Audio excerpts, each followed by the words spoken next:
Harley can provide. Stop by Tilly Harley Davidson of Statesville or go to TillyHD.com.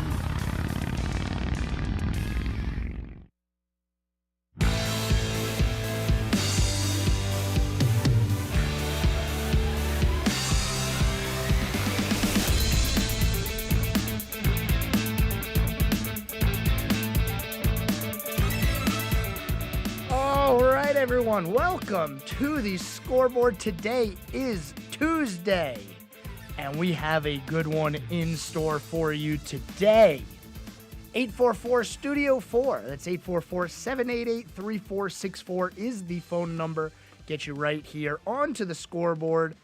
Whether you're happy, sad, crying joyful tears, I'm here for you because we just had on Monday, yes, on a Monday, the Daytona 500. And the way we did this last year, we're going to try to stick to the same format. Every day after the race, we would go ahead and let you hear the 1-minute audio recap that MRN sends us. So without further ado, let's go ahead and let MRN take it away and give you the 1-minute recap from the Daytona 500. And the 66th renewal of the Great American Race is underway. Oh, we got one turnaround. It's Harrison Burton. He will slide through the ball field. One other car, Carson Hocevar involved, and now they tangle right here. Here they come. Green and white. Checkered flag is out. Pay window is open, and Ryan Blaney's going to get there first. Chastain's got the lead. Blocks Logano down low. Slides up to block Brad Keselowski on the outside. Brad starts a move against Chastain, and he gets turned. There they go. The big one in 3. Look at basically the entire pack is collected. Brad Keselowski gets turned. 4 laps to go here in Daytona. Lights out on the pace car as we get set to go back under the green flag. Racing down the short straightaway in the Daytona 500. Blocking on and they're crashing. Sliding across the grass. Ross Chastain. Austin Cindric get in it. Caution is on the speedway. The white flag was in the air. Checkered flag is in the air, and William Byron has won the Daytona 500. And that courtesy of our friends over at MRN.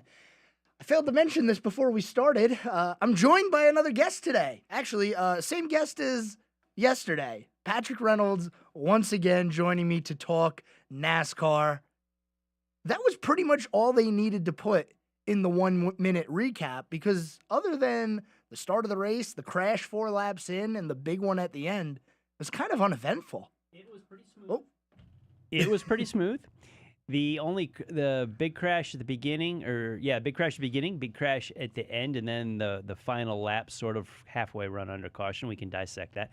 I think the only other cautions were for stage breaks. They were. So there was not a lot of bent sheet metal as far as, there was a lot of bent sheet metal because that one took up everybody, as you heard Mike Bagley calling it with a lot of emotion there. Oh, yeah. But, yeah, we weren't under a green and restart situation all day. So the race ran, in spite of all the bent iron, fairly smoothly. And with a restrictor plate, guys could come to the front, guys could come to the back, and they just minded their P's and Q's till mostly the end. You know, I played an audio clip earlier last week from Chase Elliott about the maneuverability in these cars and how he feels like it's really hard to go from the back to the front if you get pushed and shuffled back in the pack. It seemed like this year for the Daytona 500, something that these drivers figured out allowed a lot more movement. I mean, the top line was actually working even when there wasn't fuel saving going on, which we hadn't seen yet in these new next-gen cars. So it's promising in that sense for me for restrictor plate racing, but man, still a lot of things that we're going to have to dissect that NASCAR needs to get on ASAP and start fixing some things. We were looking at how yesterday during the race, if you could come to the back, come to the front, how easy or how difficult it would be.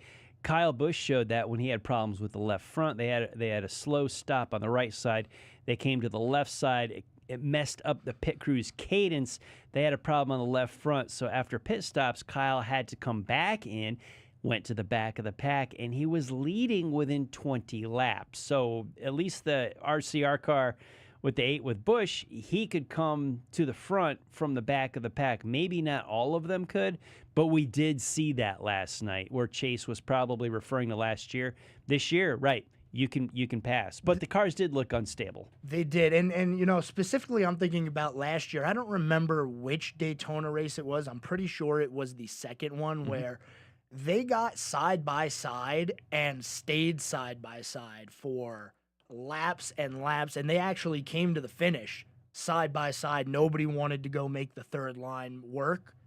And I like what we saw, but a good race can get ruined by a terrible finish. And I have to say, I think this Daytona 500 may have been one of the worst finishes of all time. It was good. So disappointing. As I said on the morning show earlier today, NASCAR actually did stick to their rule book. For once, they didn't change their rules. They've been critical over the past. I have, and so many others. One, they fix things that aren't broken. Two, they make up rules on the fly, and they just subjectively do what they want. Yesterday, they actually followed the rule book, and that to me highlights the rule of this restart and these late race cautions, that it doesn't work. We waited, as I think I said on social media, it was about 29 hours for this checkered flag to fly, and it fell so flat and was so deflating, so empty of a finish of a race. Taking nothing away from William Byron's win. No, absolutely. But how, he won it fair and square. But it's just a matter of how it won. Just right after the white flag, the yellow comes out. And you and I were talking earlier today. I think if Ross Chastain and Austin Cindric stayed down on the grass when they spun, maybe NASCAR holds that yellow. But they came back up on the track, and you got to throw the yellow. The white flag had been taken under green, and that would complete lap 199. So technically, lap 200 was completed under green, and theoretically, if there was a lap 201, that would have been the lap under caution. But on paper, this thing ended under green, even though the yellow comes out, the field's frozen, you can't pass, but you're not scored that until you get to the start-finish line again. It was the perfect storm of letdown and disappointment to all the NASCAR fans of how the race ended. It really was. And, you know, you pointed it out. We waited so long to see that finish, and for it to just fall flat like that. And I think you're right. I was listening a little bit earlier. I forget who it was, and I can't seem to find it right now, but the competition, vice president and competition of NASCAR. One of the Steves? One of the C's, one of the people that are high up, said that the reason that caution was thrown was because Cindric came up the racetrack, clipped, I believe it was David Reagan who he ended up getting into. And at that point, you have debris on the front stretch. They're not going to be able to slow down to avoid any debris right after taking the checker. So it was the correct call. But this, I think, is the perfect time for the community, the NASCAR community, fans, someone like Dale Jr., Jeff Gordon, to speak up and say, why are we allowing races to end under caution? And we can get into this a little in the second segment because I want to continue the Daytona talk. They've gotten better. It used to be caution flies with 5 to go, and it's like, oh, man, the race is over. We're going to watch the last 4 laps under caution. It's getting better, but for some reason they slowed the progression of changing things to allow green-white checkers, and then it was race to the overtime line, and then it was only 3 green-white checkers. They just need to get to a spot where it's no race, no matter where the caution is thrown, can ever end under a caution flag. And I don't know if they're going to consider that, but we're going to get into that topic on the other side of the break. You're listening to The Scoreboard. Special guest Patrick Reynolds talking about Daytona and the Daytona 500 last night. We're back right after this. Stay tuned. Keep it right here. We'll have more of The Scoreboard with Joe Berg in just a moment from 105.9 100.7 WSIC. Well, you really couldn't ask for any nicer weather as we head through the middle of February. Dry weather continuing, starting to get warmer too. We have plenty of sunshine today as temperatures climb up into the 60s, and we'll dip back into the mid-30s overnight. Low to mid-60s on the way as we head through the remainder of the work week, staying dry at least until Thursday night and into Friday. That'll be our next rain chance. That rain chance could even carry over into early Saturday. That's your forecast from the Here is your WSIC community calendar. MuralFest is back. April 25th through the 28th at Wilkes Community College. Featuring nearly 100 performers, including Old Crow Medicine Show, Turnpike Troubadours, the Teskey Brothers, Nickel Creek, and more. Tickets and information at merlefest.org. Listen each morning to Good Morning LKN for your chance to win tickets. Downtown Mooresville's Shamrocks and Shenanigans is on its way. St. Patty's Day is right around the corner. The festival is happening in downtown Mooresville. Attendance is free, but there are ticket packages available for purchase. Irish dancers, pipe bands, food and drinks. March 16th, downtown Mooresville. Shamrocks and Shenanigans is on its way. For more info, visit downtownmooresville.com. Want to attend the Charlotte Home and Remodeling Show? Throughout the day, you have your chance to win tickets. Listen to Good Morning LKN, the Home Ad Show, the News Drive at 5, and the Scoreboard. Each gives you your chance to win. The Charlotte Home and Remodeling Show, February 23rd through the 25th. Want to see a Tyrannosaurus Rex? How about a Triceratops? Dinosaur World Live is coming to Kane Center for the Arts Friday, March 29th. That's not the only fun family adventure coming to Kane Center for the Arts. Dinosaur World Live, Friday, March 29th. For tickets and to see the entire spring lineup, visit canearts.org. That's CAINarts.org. Have an event you would like to tell people about? Yard sales, estate sales, and everything in between? Visit WSICnews.com and click on events to submit your event today.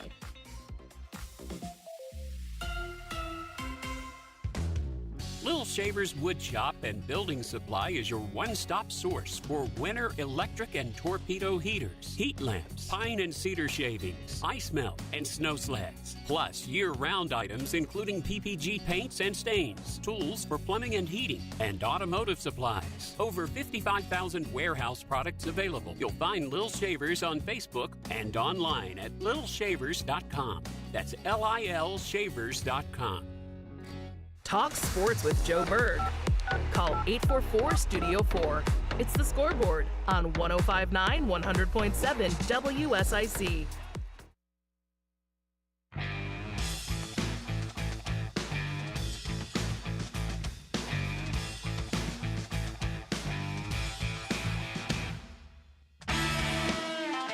And welcome back to the Scoreboard segment number 2. Doing things a little bit different here today. Started the day talking about the Daytona 500 with our guest, Patrick Reynolds, host of the News Drive at 5. We're going to continue talking Daytona, and then after this segment, we'll probably get into some other sports. But before we went to this commercial break, we started talking about overtime and finishes of NASCAR races, and the question that I think that needs to be discussed by NASCAR internally is, should a race ever end under a yellow flag? And I'm under the opinion that it should not end under a yellow flag ever, because you take the white flag, that means last lap, but when the caution comes out, everything freezes. You're not completing the lap. So you got to re-rack it and go again. Am I off here, Patrick? Am I just coming up with bad ideas? No, you're coming up with good ideas, and most everybody in the stands and watching on television and listening on radio agrees with you. We had a great segment during the commercial break. I'll try to recap it for the audience. And no race should ever end on a caution, in my opinion. There's lots of tools you have to look at that. Is no race ends under green? I think NASCAR has too many rules to put them, and they put themselves into a box. Not all tracks are the same. You know, Martinsville and Daytona, the overtime and the stripes in the space, vastly different. So I don't think it's a rule in one size fits all. Races should end under green, and there should be some subjective judgment left in the rule. Don't put yourselves in a box. The race should end under green, period. Done.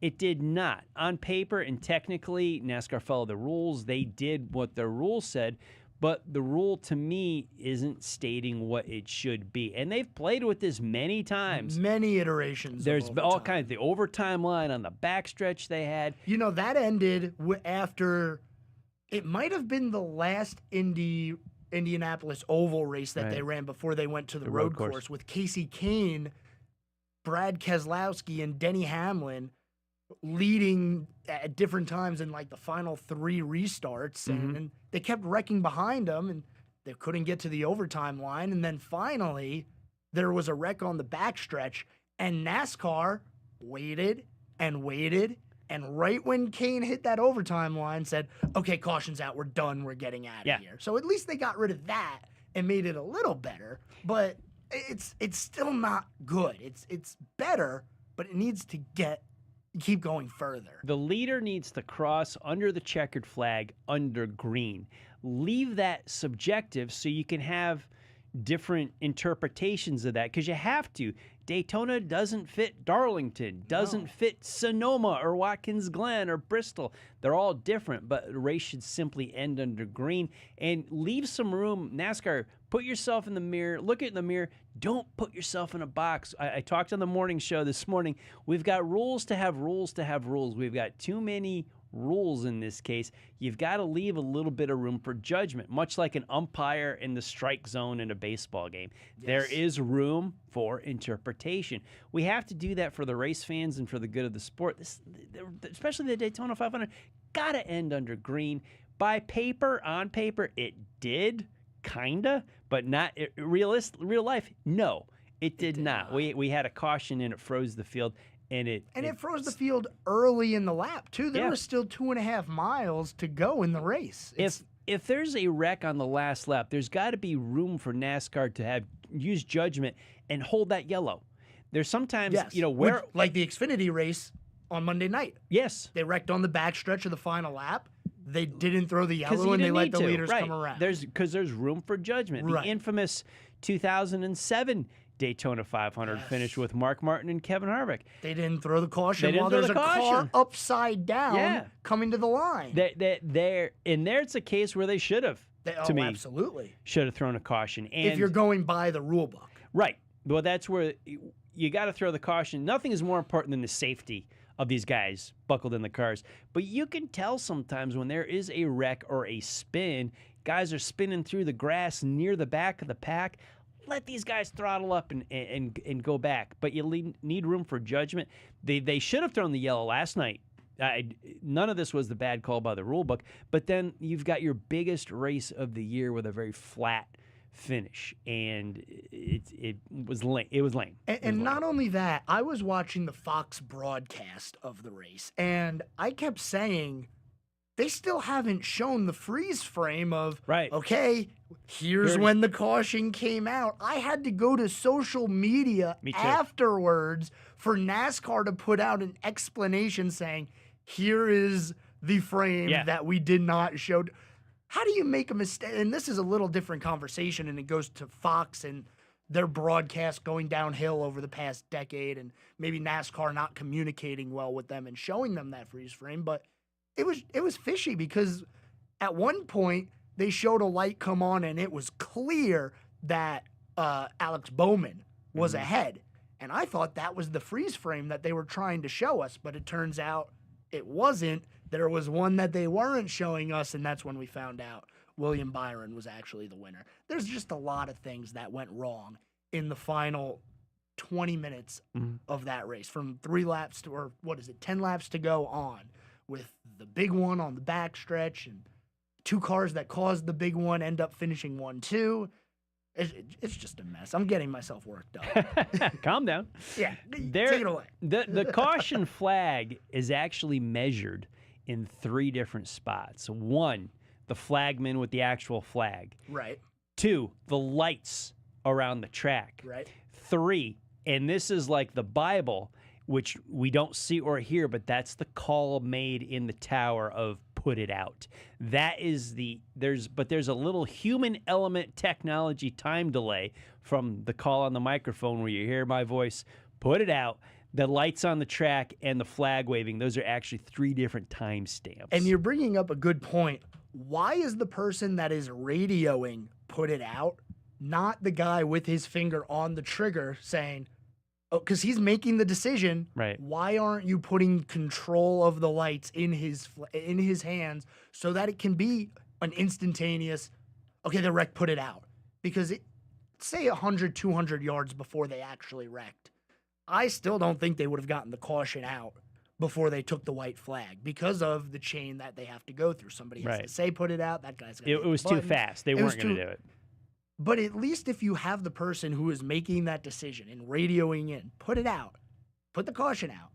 He can then hit the button, and there's that a little bit less time delay. And if NASCAR is unwilling to change the rule to a race has to end under green, it just seems like the only next logical step to take. That whole system I've never witnessed firsthand. I've had it explained to me, and I've had it shown to me, but I've never had the opportunity to sit in the booth with the officials and have a race director actually watch. I've done it at short track racing, at some pavement and some dirt tracks, and it is enlightening because what you see as a competitor in the driver, as a pit crew guy, or as a fan in the grandstand, there's a whole lot of moving parts that you don't see up in the booth. I've never witnessed that at a cup level event. And it's a good point. Maybe that is the same guy, maybe it's not the same guy, but I know it's 3 different points, but the human element in there, I'm not sure who has their quote, air quote, finger on the button where it says put it out. And I think that needs to be radioed to the flagman. The flagman, I don't know if the flagman he controls the lights on the fence around the track. That could possibly be it versus someone in the booth with their finger on the button, because you don't want Pandora's box, devil's advocate here. If you have a miscommunication and the lights on the track are on, but the flagman does not have the yellow Which out. has happened before. Which has happened. It's like, which I'll give NASCAR credit for, before they make a move, they often try to look down the road. Are we creating another problem when we fix a current problem? And they keep trying this, and I think that's the point of our discussion right now, because they have tried so many different things. They have this system in place and this policy, and look what we had last night. And we gotta at least give NASCAR credit for changing the overtime, changing the way end of race happens, because it's changed and they're toying with it and they're trying, which is good. But the obvious right in your face, it's gonna hit you in the nose answer is no race should end under caution. And I just don't know why NASCAR is so reluctant to do that. They do it for exhibition races. They did it for the All-Star race, for the Clash. Why can't we do it in the regular season? And good rules for the regular season and playoffs of NASCAR often come from those exhibition races. Perfect example is double file restarts. Used to be only a All-Star thing. And then I believe it was the year that we had the wings on the car with Gordon, Busch, and Newman going 3 wide out of 4. The excitement from that made NASCAR say, why don't we have these double file restarts all the time? And now we have it all the time. It's slowly getting there. It's going to get better. I just wish they would take bigger leaps and try. The exhibition races, there's not a championship points at stake. They make great guinea pigs to try this thing. I'll tell you what. They tried different rule packages. The overtime line last night would have given us another restart, but overall, that overtime line on the backstretch was horrible. I'm glad it's gone. Put it in turn 4 for the white flag. You know, if they wreck after that, fine. But that's 2.5 miles. Somebody in 5th could have won that race. ARCA used to have it, still has it. NASCAR now owns ARCA. You don't finish under caution. No, that simple. Daytona 500 conversation wrapping up here. Thank you, Patrick. Thanks, Joe. For joining again. Stay tuned. We got high school sports updates coming right up. More of Sports Director Joe Berg's The Scoreboard is coming up on 105.9 100.7 WSIC. Well, you really couldn't ask for any nicer weather as we head through the middle of February. Dry weather continuing, starting to get warmer, too. We have plenty of sunshine today as temperatures climb up into the 60s, and we'll dip back into the mid-30s overnight. Low to mid-60s on the way as we head through the remainder of the work week. staying dry at least until Thursday night and into Friday. That'll be our next rain chance. That rain chance could even carry over into early Saturday. That's your forecast from the In life, we plan for many important things. Weddings, our children's education, retirement. A celebration of life is really no different. Planning and paying for your life celebration in advance will give you and your family valuable peace of mind. We'll help you take care of every detail with professionalism and compassion. We're Bunch Johnson Funeral Home. Find us at dignitymemorial.com. The Ugly Antenna has now become a household name in this area. The Ugly Antenna allows those without a streaming provider to receive up to 50 channels absolutely free of charge, including Fox 46.1. The Ugly Antenna is small and connects directly to your TV. Get the Ugly Antenna for just $40. Call 704-682-1755. That's 704-682-1755 for the Ugly Antenna. Folks, you know it's been cold, and we at Randy Marion Stores in Statesville, we want to make sure your car does not leave you stranded on these cold mornings. Come let us check your vehicle out with a complimentary service check. Randy Marion Chevrolet of Statesville, Randy Marion Ford Lincoln, we'll check it out to make sure that car will start on these cold mornings and get you to where you need to be. Come see us today. Make sure you're tip-top ready to go. 2024 has started off cold. Let's make sure you are ready to go. King of Price, RandyMarionStatesville.com. President Biden recently released a massive $6 trillion budget, the largest budget in U.S. history. And guess who pays the bill? That's right, you, the American taxpayer. American citizens and business owners will be paying more taxes. That's a fact. And if you owe back taxes, they will be coming after you to collect payments. In fact, President Biden also hired thousands more IRS agents to go after you. If you got a letter from the IRS and you know you owe back taxes or you haven't filed in years, don't put your head in the sand. Call us today. We've saved our customers millions of tax dollars. One quick, free phone call will show you how we can reduce your past tax bill and save you thousands. Guaranteed, or you pay nothing. Call now. 800-218-6440. 800-218-6440. 800. If you're 65 or older and Medicare is your main source of insurance, pay close attention right now and listen for details on how you may save thousands of dollars on your health care costs. Did you know that Medicare can pay for things like dental visits, home delivery of drugs, even a gym membership? Call us right now and learn how to unlock all your Medicare benefits. Medicare and supplemental plans that we provide can even offer you drug coverage with zero copays and pay for transportation to your doctors. Medicare plans can offer you wonderful money-saving benefits, but you've got to call now. We'll help you get the most out of your Medicare. Make this free, no-obligation call now. Save a ton of money on your health care costs and get the code to unlock all your earned Medicare benefits. Paid for by Senior Choice Plans. 800-508-5774. 800-508-5774. That's 800-508. This is a Bloomberg Money Minute. Home Depot saw another dent in comparable sales in the U.S. last quarter. The drop, 4%, was deeper than predicted because of high mortgage rates that slowed down construction, and with new home construction down last month by the most since the start of the pandemic, any pickup in housing demand will be put off till mortgage rates fall further.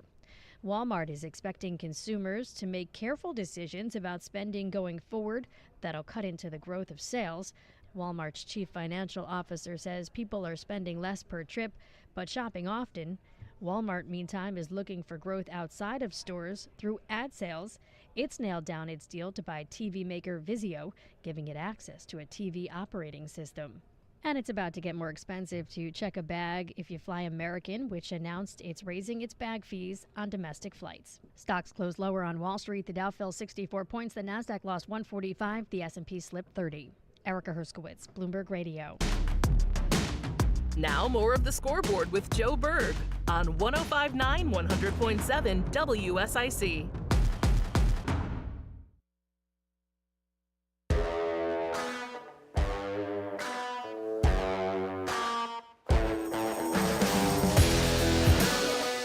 All right, everyone, welcome back to the Scoreboard, second half of the show today. We are done with our Daytona talk. Yesterday was the 500. Today was the recap. Sunday, they'll be at Atlanta. Another draft track. Oh, NASCAR, what are you doing? Starting the season with 2 draft tracks. 844 Studio 4 gets you right here. We're going to start talking about high school basketball because the season is still moving along. We have conference tournaments going on right now as we speak. A couple of teams are done for the season. Starting with those, South Iredell ended their season last night with a loss to Hickory Ridge, 85-37. And last night, West Iredell ended their season against Hickory, 97-54 was the final score in those. Also, North Iredell ended their season as they lost to East Lincoln. Now, they played East Lincoln just about a week ago, and they just lost by 1. But this time around, East Lincoln was really able to control the game. 81-67, the final score there. End of the season for those 3 basketball schools. Which means we have 3 local schools that we've been talking about still in conference tournament play. Starting with Mooresville High School. Mooresville beat A.L. Brown last night, 71-67.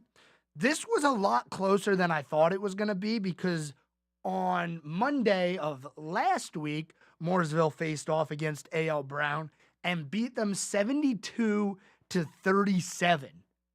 You come back this time around, Mooresville still gets the win, but A.L. Brown was able to put up a much bigger fight. Next for Mooresville, they are actually going to be on the road as Hickory Ridge is who their opponent's going to be, the number 2 team in the conference. That game is coming up on Thursday. Lake Norman High School has their next opponent. They actually lost on Friday. Their second loss of the season. They lost to rival Mooresville High School, 73-71. Didn't really affect anything. They had the 4A Greater Metro Conference locked up. So right now, on Thursday, they will be taking on Cox Mill High School at 7:30. And Statesville High School continues to stay hot. They lost to Hickory to end their regular season on Friday, but we knew that was going to be a tough game. They beat St. Stephen's 76-64 last night to move on to the second round of the conference tournament. And on Thursday, they go on the road to play North Lincoln, who is just ahead of them in the standings here.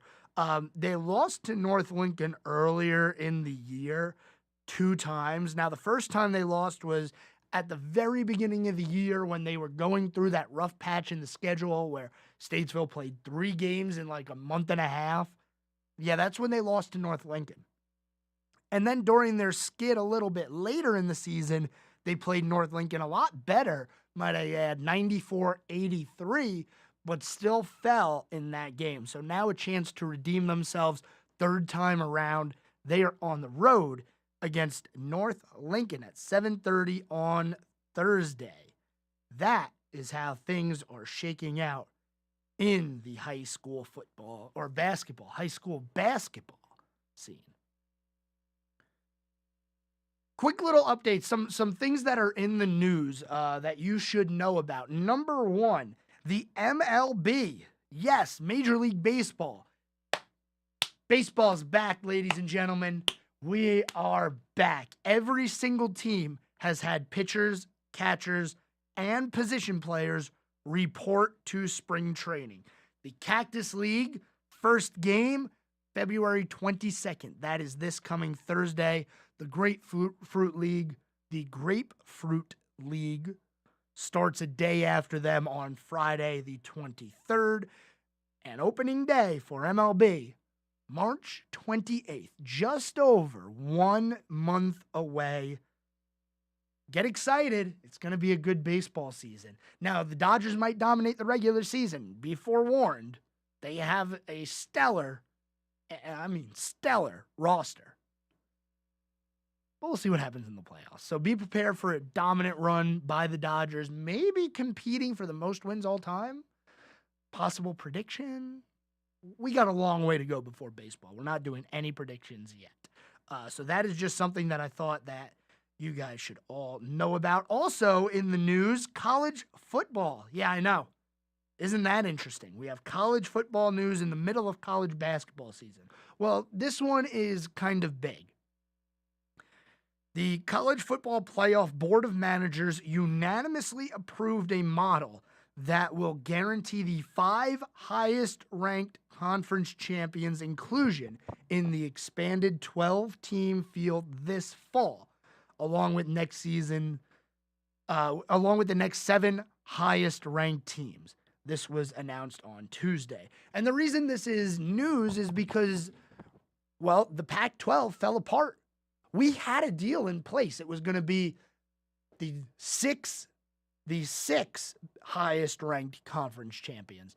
And without naming it in the actual contract, it was going to be the top 5 Power 5 conference and then one Group of 5 conference. Now, they don't name Group of 5 specifically because they just can't do that. It's not a real thing. But this changes now. So instead of the Power 5 plus 1, it's the Power 4, I guess, plus 1, because the Pac-12 isn't really a conference anymore. Now, they have a agreement with the Mountain West to play against those teams for scheduling reasons, but you can't really have a Pac-12 champion get an automatic bid into the college football playoffs. There's only 2 teams competing for it. It just wouldn't be fair. So the way this new system is going to work is the 5 highest ranked conference champions. So that'll be the Power 4, which is now without the Pac-12.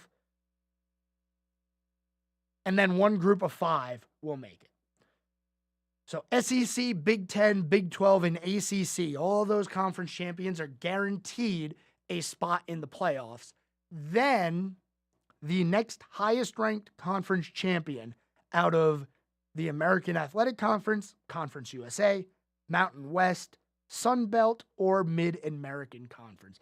Basically, if you want to understand what that means, it means that App State, somebody like App State, could actually get into the college football playoffs. And I don't think that's out of the question for App State specifically. I've actually been saying that maybe a couple of years down the road when more realignments going on, I wouldn't be surprised if Florida State does end up leaving the ACC. Maybe the ACC looks to App to say, hey, you guys have been a pretty good program. Football team's done well. They beat Texas A&M a couple of years ago. Big upset. The basketball team's doing well. They're trying to get a bid into the NCAA tournament. Maybe the ACC says, hey, come on over this way. We're going to scoop you up. Join us, because if the ACC starts losing more schools, they're going to be in danger of going the same route as the Pac-12 into extinction. But that is the biggest news stories for you on this day. Coming up on our last commercial break of the day, when we come back, we're going to talk a little NHL for you, because the general manager for the Carolina Hurricanes made some comments that I am not too happy about. And I'll have those for you right here on the Scoreboard. You know what we've been talking about? We said, hey, go get a goalie. Go get a goalie. Just do it. Well, we have a little bit of an update on that. Stay tuned. We'll have that for you after the break. You're listening to the Scoreboard. I don't want anybody going anywhere, because I'll be back right after this.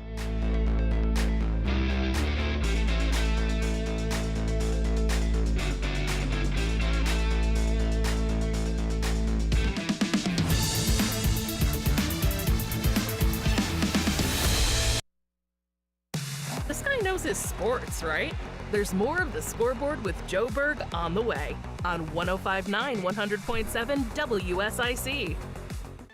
Well, you really couldn't ask for any nicer weather as we head through the middle of February. Dry weather continuing, starting to get warmer too. We have plenty of sunshine today as temperatures climb up into the 60s and will dip back into the mid-30s overnight. Low to mid-60s on the way as we head through the remainder of the work week, staying dry at least until Thursday night and into Friday. That'll be our next rain chance. That rain chance could even carry over into early Saturday. That's your forecast from the Here is your WSIC community calendar. Merlefest is back, April 25th through the 28th at Wilkes Community College, featuring nearly 100 performers, including Old Crow Medicine Show, Turnpike Troubadours, the Teskey Brothers, Nickel Creek, and more. Tickets and information at merlefest.org.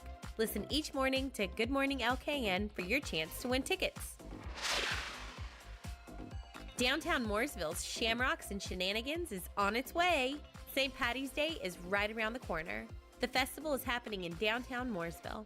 Attendance is free, but there are ticket packages available for purchase. Irish dancers, pipe bands, food and drinks. March 16th, downtown Mooresville. Shamrocks and Shenanigans is on its way. For more info, visit downtownmooresville.com. Want to attend the Charlotte Home and Remodeling Show? Throughout the day, you have your chance to win tickets. Listen to Good Morning LKN, the Home Ad Show, the News Drive at 5, and the Scoreboard.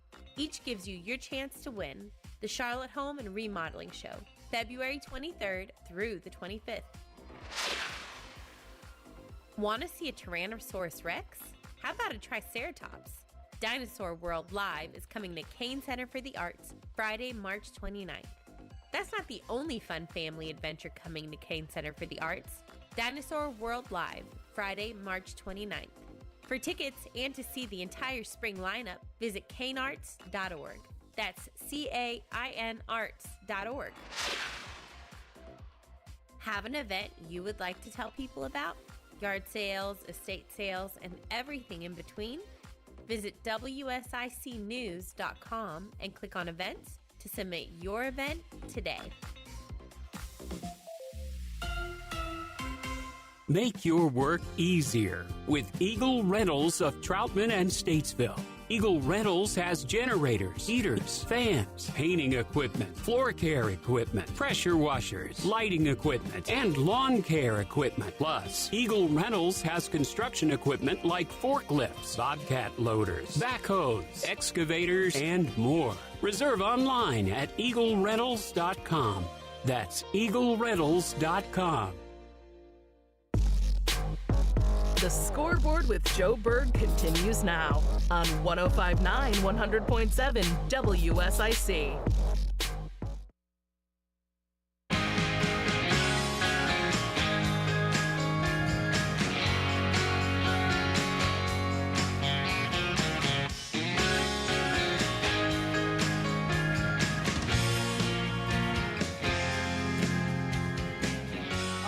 Everyone, welcome back to the Scoreboard, final segment of the day for you here.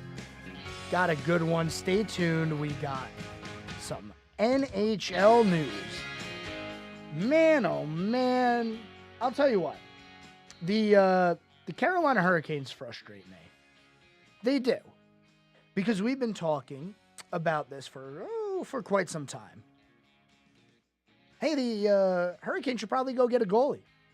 Hey, the Hurricanes should probably go get a goalie. Hey, I know you got Peter Kochetkov. He's 24 years old, but he's been playing pretty inconsistently. Freddie Anderson hasn't played in quite some time because of blood clots. And Antti Ranta has looked pretty bad. So maybe you should go get a goalie. Trade deadline for the NHL is coming up March 8th. Here's the latest update from the NHL. This from yesterday.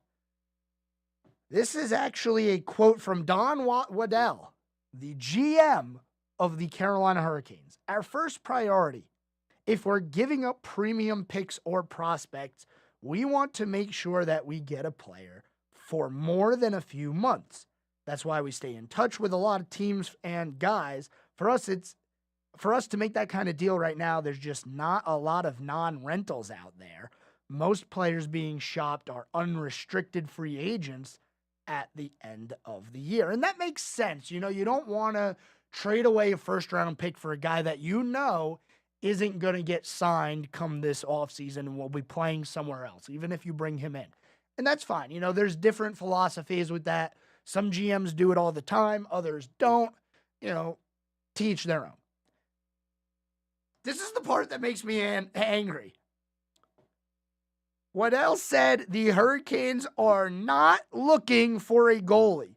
Quote, I think we're fine. I'm sorry, but you're not fine. You are not fine.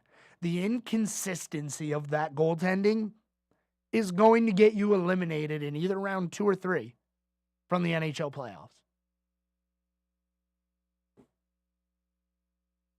Have we seen anything that's going to tell us otherwise? Because Kochetkov will have a great game, and then he'll have a complete dud. You just can't do that if you're going to win in the Stanley Cup playoffs. You have to be on every single night.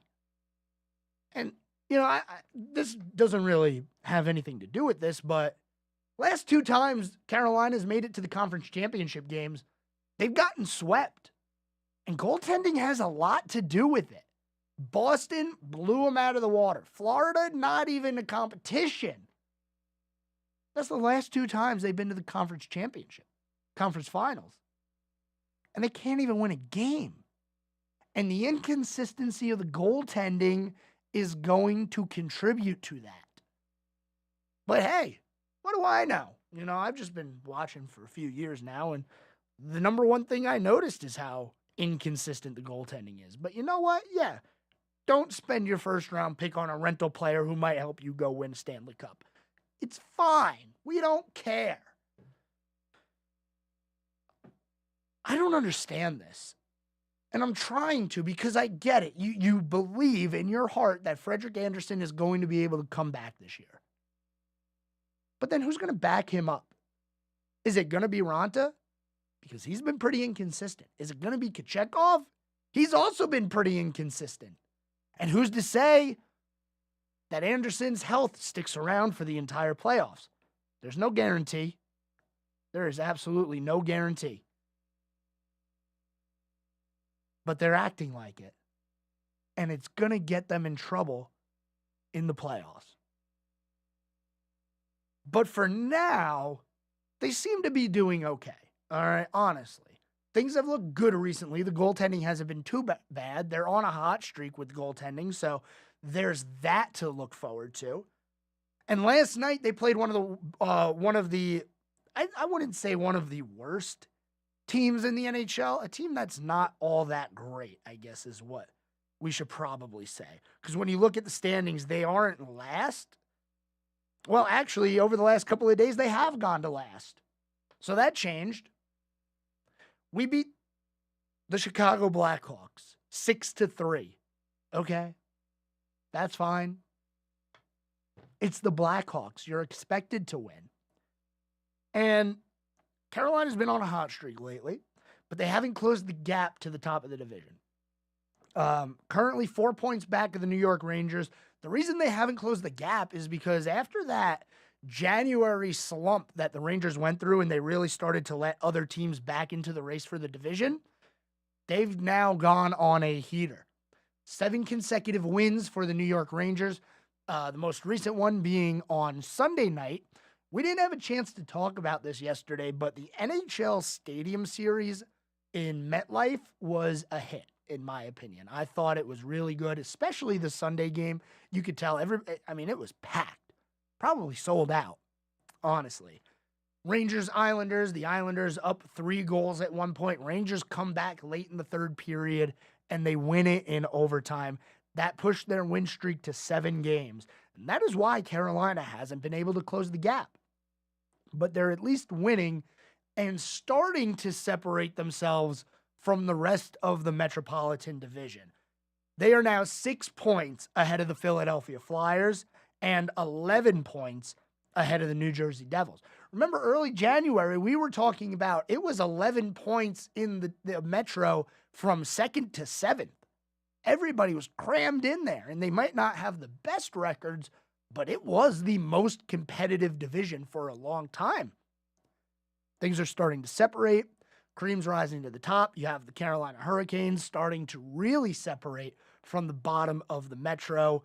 They should be safe. Now it's all about prepping for playoffs. That's what it's about now. And, I'm not going to be shocked if they don't go for a goaltender in the trade deadline coming up. But I will be disappointed because I think it's the number one need right now. Defense is solid. The offense has been solid. The forward core is great. Jack Drury's been playing really good, a young guy. So you have pieces. You just need to get something in the back end to really hold everything together. And I just don't think they have that on their roster right now, even if Anderson comes back. And I like Frederik Anderson. I do. I don't think he's a terrible goaltender. I just don't know if we can rely on him right now. Because Frederik Anderson, man, he is 34 years old. A little bit up there in age for a goaltender, but still at the point where you can consider him at where his top talent level would be. A couple of years from now, he's probably going to start to fade in terms of talent, but, Father Time is undefeated. Father Time got to Tom Brady. He could get to anybody, right? And I know it's not a long-term solution to go for a goaltender that's going to be a free agent at the end of the season. I get it. There's options, though. Just don't close your mind to it, because once you do that, you're not asking. And if you're not asking, you're going to miss something. And anybody with an eye, whether it's me, whether it's a radio station out in Raleigh, whether it's just somebody sitting on their couch watching the game, can all say the same thing. Man, the Hurricanes need to go get a goaltender. Because it's just not working out the way it is right now. Next game for Carolina is going to be on Thursday. They're going to be at home taking on the Florida Panthers. Like I said, a rematch of that Eastern Conference final game from last year. 7 o'clock puck drop on that game. Final couple of minutes here before we are out for the day. I'm going to leave you with some NCAA basketball updates. We talked about the upset a little bit yesterday with Purdue losing to Ohio State, the number 2 team in the country, and they only dropped down to 3, which I found to be interesting. Tonight, we have some games on. Number 5, Tennessee will be taking on Missouri. The top-seeded team, or the top-ranked team in the country, UConn, takes on the number 15 ranked team, Creighton. Number 11, Baylor plays 25 BYU.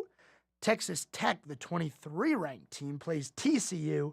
And St. Mary's plays San Francisco. St. Mary's currently ranked 18th. As for last night, there was only one game involving ranked teams, but it was a very big one. The number 2 ranked team in the country, Houston, took on the number 6 ranked team in the country, Iowa State. And Houston was able to come out with the victory, 73-65.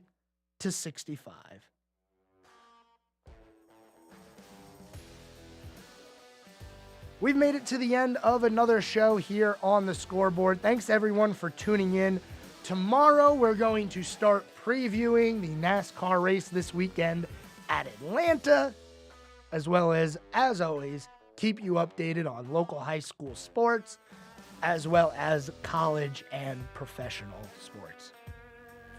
Thanks, everyone, for tuning in today. Hope you have a good rest of your day. Until tomorrow, I'll talk to you guys next time.